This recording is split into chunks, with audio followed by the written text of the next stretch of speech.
إن مع العسر يسرا. Bismillah ar-Rahman ar-Rahim. About 6 or 7 years ago when I was in college, one of my best friends in school left to go to a research project here in Senegal. While he was here, he converted to Islam. When he came back, he was Muslim, he was practicing, he was not doing any of the things that we did before. He was not, running around being wild and crazy. And it changed our friendship a lot. But I wasn't going to let a religion come between us. I stayed friends with him, and then just watching him over 5 years, seeing him grow as a Muslim, had a strong impact on me. Then I moved to New York, and he called me up one day and said, "Hey, my sheikh from Senegal is in New York. You should go visit him, go meet him, greet him." And I'd heard, he had told me a lot about this sheikh, so I thought, okay, a big important person, I would like to see him, I would like to meet him. So I go to meet him in New York, and just greeted him, and that was it. He didn't have too much to say. And after I walked away from there, I was a little disappointed. I had more questions for him. I had more things on my heart that I wanted to tell him. So I go back the next day. He sees me, calls me in. I talk to him for a little while. And just after meeting him, seeing how he simplified things, and seeing my friend, how my friend had changed and grown, by the end of the night I had converted. I had taken Islam. I really did not know that much about Islam. It was just something I felt that I should do. So next 2 months were kind of up and down. I had all these questions. What have I done? I'm a Muslim. What does that mean? And then sometimes, oh, I'm a Muslim. That's great. But I had all these questions. Ramadan was coming up. My friend was going to Senegal. He said, "Why don't you come with us? Go to Senegal." So I said, okay, why not? I have these questions. So I came here for Ramadan for 3 or 4 weeks. Got my questions answered. I saw this Islamic community and how it worked, and how strong it was. I came one other time to visit, and that second time I came to visit, I didn't want to leave. I was here.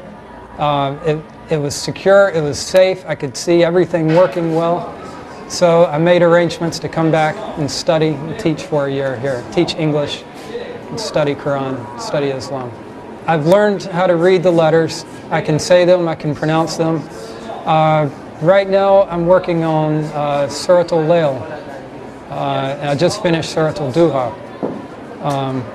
So I plan to learn a few more surahs, maybe get learn one juice or 2 juices, and then start studying the Arabic language.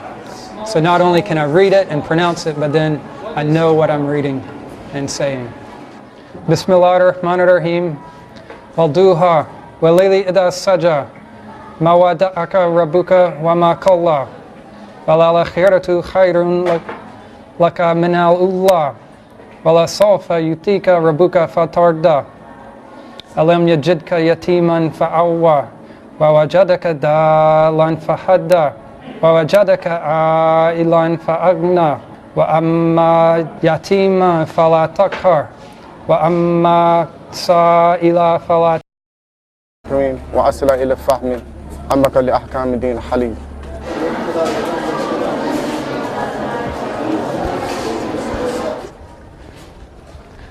So I was telling your assistant, the kid sitting right to my left, one day I was reciting one of the surahs,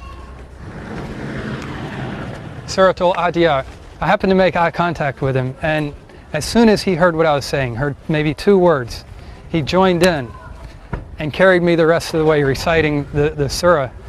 And I was amazed. Here's this little 8-year-old kid, and he could, hear 1 or 2 words and go the rest of the way perfectly reciting it. I realized that it'd be nice to know exactly what I'm saying and all the nuances of the meaning. And so I wanted to get more comfortable with reading and then understand the language, be able to converse even and go beyond just the Quranic Arabic. I'm here teaching English, and I know that that's a need in a lot of countries. And I've thought about maybe Kuwait, United Arab Emirates, where, you know, I can speak and get by with English, maybe teach English and study at the same time. One of the things I've found about being here in Senegal, in this Medina, is that it's safe and it's secure. It's easy to be a good Muslim here. It's easy to make my salat on time. You know, it's easy to do all my prayers. Whereas in the United States, it's very difficult to be a good Muslim. There are just so many distractions, so many things to keep you from making salat on time, to keep you from studying Quran, to keep you, you know, from making your early morning prayers.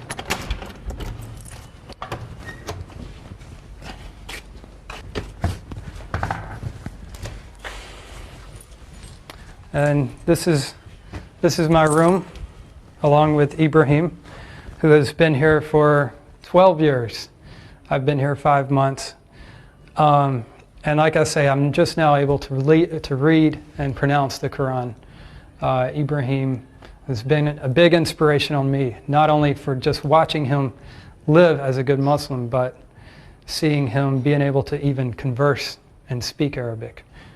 He's been studying it, I guess, at least 6 years, and is much farther